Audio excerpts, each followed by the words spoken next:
The prosecution indicted former Energy Minister PAIK and 2 others for fabricating the economic feasibility assessment for a reactor at the Walsung nuclear power plant after an 8-month-long investigation. Chung Jae-eun, the CEO of Korea Hydro and Nuclear Power, was charged with dereliction of duty. For 8 months, the Daejeon District Prosecutor's Office has been investigating the alleged fabrication of an economic feasibility assessment for a reactor at the Walsung nuclear power plant.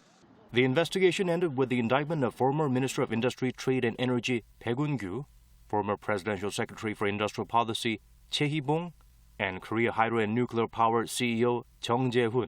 The Daejeon District Prosecutor's Office charged them with abusing their authority to interfere with the execution of rights and obstruct business.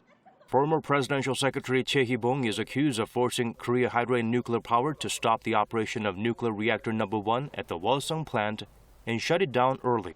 The prosecution believes Choi suggested that the nuclear reactor is expected to incur a massive loss and has no grounds to stay in operation. Number 1 nuclear reactor at the Walsung plant was guaranteed operation until its lifespan expired.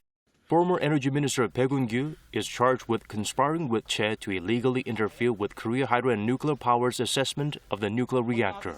The prosecution indicted KHNP CEO Chung Jae-hoon for breach of trust and obstruction of work under the Specific Economic Crimes Act.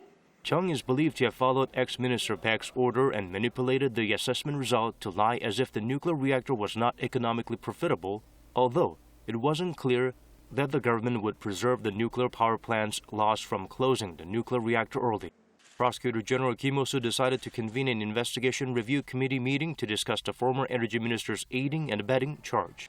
An official at the presidential office said it isn't appropriate for him to talk about an ongoing case.